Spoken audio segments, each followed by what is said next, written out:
aujourd'hui, moi, je vais acheter un appartement et je veux le louer. C'est quoi le meilleur régime? Dis-nous pour avoir le moins d'impôts possible. Alors, il y a des premières questions à se poser. Donc, il y a une loi qui a changé il y a maintenant 1 an où, historiquement, donc, le régime que moi je recommandais, c'était incroyable. C'est-à-dire qu'en fait, tu ne payais rien aujourd'hui. Donc les fameux 2000 €, et au moment de la revente, tu n'étais pas imposé non plus. Donc c'était entre guillemets trop beau pour être vrai. Moi, en lançant nos pilotes, je savais, tu vois, un petit coin de ma tête, dire ça allait changer un moment. On savait pas quand ça allait changer. Ça y est, ça a changé. C'était quoi ça du coup? C'était en fait, on prend un peu d'auteur pour essayer de comprendre comment ça marche réellement cette optimisation. C'est le régime de base, c'est quoi? Donc tu as acheté un appartement, on va dire par exemple 100 000 €. On va faire 200 000, ça va être plus simple. 200 000 €, tu en tires 10 000 € de loyer par an, donc 5% de rendement brut. Sur ces 10 000 €, si tu ne fais rien, tu vas être imposé entre 30 et 50% de tes loyers. Donc on va dire 30% pour faire ça, donc 3 000 €. J'ai 10 000 € de loyer, je vais être imposé sur 7 000 €. L'État t'enlève 30% de Il y a un cadeau. abattement. Exactement. Attends, alors là, l'abattement, je m'étais noté, donc ça c'est parce que tu as le régime micro-BIC C'est celui-là, et ouais. le régime réel. Mm. Et le régime micro-BIC, en gros, tu as un abattement de 50%. Exactement. Et le régime réel, tu as un abattement de 30%. Non, alors il y a, donc on va essayer de, donc ouais, C'est pour ça que ça va être précis. Ouais, mais c'est bien, il exactement. faut que les gens qui nous écoutent sortent de ce podcast en se disant ok, j'ai bien compris J'ai lequel il me appris faut. des choses. Ok, donc prenons le cas de la location meublée. Donc location meublée, micro BIC, tu vas avoir, pour faire simple quand même, qu'on va dans la majeure partie des cas un abattement de 50%. Donc sur tes 10 000 € de loyer, l'État va te faire un cadeau de 5 000 € en disant Andrea, entre guillemets, tu as aidé la nation, on ne t'impose pas sur 5 000. Donc je suis imposé sur 5 000. Exactement. 5 000 restants. Voilà, et donc là, tu vas être imposé sur ta tranche marginale d'imposition, donc le fameux 0, puis 11%, puis 30%, puis 41%, puis 45%, plus tes prélèvements sociaux.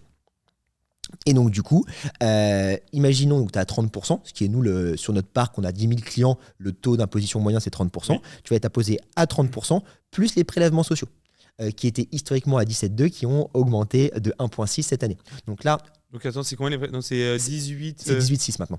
18,6. Ouais, exactement. Et donc du coup, donc 30% plus 18,6, ça fait, pour arrondir, ça fait 50%. Putain, ouais, ça fait 50%. Donc voilà, donc tu es Oui, mais imposé donc 50% sur les 50% restants, Exactement. donc ça fait 25 sur le global. Exactement. Donc 2500. Donc 2500. Voilà. Là, les gens qui nous écoutent, vous Voilà, nous dites exactement. si vous suivez bien, mais ça me paraît assez simple là. Voilà. Et donc du Donc coup, là, tu es c'est-à-dire à 25% d'impôt exactement. sur la somme globale. Exactement. Après l'abattement. Exactement.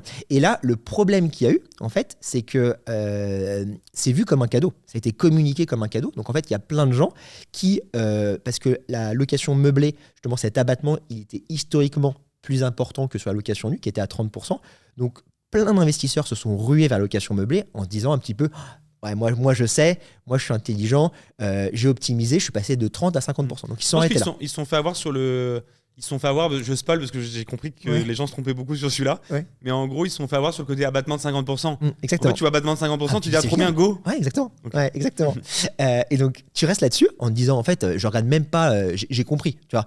En plus, c'est le même nom qui s'appelle la location meublée non professionnelle, LMNP. Donc, en fait, les gens entre eux, moi je l'ai vu, en fait, j'ai parlé avec pas mal d'investisseurs, ils disaient, t'inquiète pas, Romain, moi je fais de la LMNP. En fait, non, il faut aller un peu plus bas. Ok, donc attends, on est d'accord. Donc Ouais. LMNP, c'est location meublée non professionnelle. C'est ça. En face, il y a LMP, c'est location meublée professionnelle. Mais Tout dans à la fait. LMNP, si tu es en location meublée non professionnelle, après, tu choisis entre le micro BIC et le régime réel. Exactement. Ok. Donc en fait, faire le LMNP, ça change rien. Enfin, Ça veut rien dire. Ça veut rien dire en soi. Intrinsèquement. Intrinsèquement, Bref, exactement. c'est le régime qui compte que tu as pris en dessous. Exactement. Et le régime par défaut, c'est le micro BIC, donc celui avec les 50% d'abattement. Donc là, tu restes là, donc tu te dis, donc là, tu es Andrea, tu as fait ton premier investissement IMO, tu es content, tu as eu une personne sympa qui t'a dit quand même, location meublée, c'est quand même beaucoup mieux que location nue, Andrea. C'est la LMNP, tu vas voir, c'est génial, tu payes pas beaucoup d'impôts. Donc là, toi, tu fonces là-dessus. Tu fais ta LMNP, tu ne fais rien. Donc en fait, comme plein de gens, parce qu'en fait, c'est quand même aussi un petit peu super énervant. La fiscalité, c'est un petit peu opaque, c'est un petit peu complexe. Donc tu regardes pas. Donc là, tu vois à la fin de l'année, tu as payé 2500, tu te dis, bon, franchement, ça va sur mes 10 000 € de loyer. Sauf que tu as un régime méconnu qui est le régime réel. Donc là, c'est une option. Donc là, il faut que tu, entre guillemets, préviennes l'État que tu optes pour ce régime. Tu dois t'immatriculer, donc tu dois créer une micro-entreprise, entre guillemets. Ça, c'est hyper simple, mais ça crée une petite friction de plus que nous, on essaye du coup de simplifier. Et donc là, qu'est-ce qui va se passer? On sort de l'abattement et on va passer à tes charges réelles. Donc on va prendre tes 10 000 € de loyer, on va enlever tes intérêts d'emprunt, tes assurances, tes charges de copropriété, ta taxe foncière. Et là où il y a déjà, quand tu prends toutes ces charges-là, souvent, tu es à peu près à tes 50% d'abattement. Et là où se fait toute la différence, c'est que tu peux amortir ton logement. Donc ça, c'est une règle comptable qu'il y a souvent dans l'entreprise, où en fait, tu as un bien immobilier donc, qui vaut 200 000 et donc l'État, comptablement, je dis bien, va estimer que ton bien se dégrade dans le temps. Et donc du coup, cette dégradation, c'est une charge que tu peux mettre en face de tes loyers. Et donc notre exemple de tout à l'heure où tu avais ton bien de 200 000, ils vont estimer, par exemple, pareil, je vais simplifier à l'extrême, hein, mais pour que tout le monde comprenne bien, il se dégrade de 5 000 euros par an. Donc, tu avais tes 10 000 euros de loyer, tu avais tes 5 000 euros de charges avec intérêt d'emprunt, assurance, ainsi de suite. Tu arrives à 5 000 euros de base imposable, auquel tu retranches encore tes 5 000 euros de dégradation de ton bien immobilier qui est purement fictif, qui est un sujet comptable.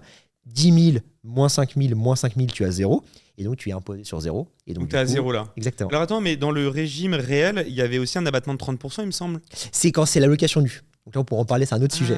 Ok, les 30%, c'est sur la location nue. Exactement. Ok, donc non. Mais alors, ok, donc sur le LMNP en régime réel, mais en général, les charges, intérêts, etc., que tu déduis, c'est par exemple aussi par exemple, des travaux, des choses comme ça. Travaux, ça marche aussi. Et donc, du coup, en général, ça représente 50%, quoi, globalement. Grosso modo, ouais. Donc, en gros, rien que sur ça, tu bénéficies des 50% d'abattement que tu aurais pris en micro BIC. C'est ça. Sauf que après, tu as l'amortissement qui vient. Exactement. Et là, l'amortissement vaut aussi pour 50%. En général. Exactement. Et donc, c'est là où avec les deux, tu es à zéro. Exactement. Et donc, tu as 75% des gens, donc 3 personnes sur 4 en France, qui choisissent le micro BIC plutôt que le régime réel. Exactement.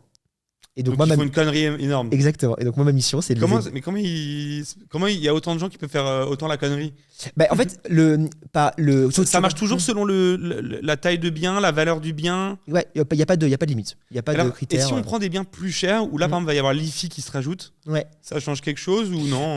L'IFI, ça te rajoute une couche de taxation supplémentaire, mais qui est finalement que tu loues, que tu ne loues pas, ça ne change rien. C'est lié à la valeur de ton patrimoine intrinsèque. L'intérêt, l'IFI a une autre niche dans la niche, c'est que là, c'est de passer LMP. On pourra en parler si tu veux. On va en parler aussi, ouais. Voilà. Ça, je me le suis noté, ça, parce que ça m'intéressait bien. D'accord. Donc, tu passes en LMP, location meublée professionnelle, tu n'as plus l'IFI. Alors, il y a un petit astérix qui est important. Donc, en effet, donc, le LMP, c'est comme le LMNP, la seule différence, mais qui est quand même importante, et finalement, il y a peu de gens qui le sont. Hein. Encore une fois, c'est vraiment une minorité des Français qui sont LMP. Il faut que tes loyers soient plus importants que tes revenus d'activité. Donc, c'est-à-dire que, imaginons, tu es salarié, tu touches avec ta femme un salaire combiné de, je ne sais pas, 100 000 euros, peut-être chacun 50 000. Pour être LMP, il faut que tes loyers dépassent 100 000 euros par an. Donc, c'est extrêmement rare.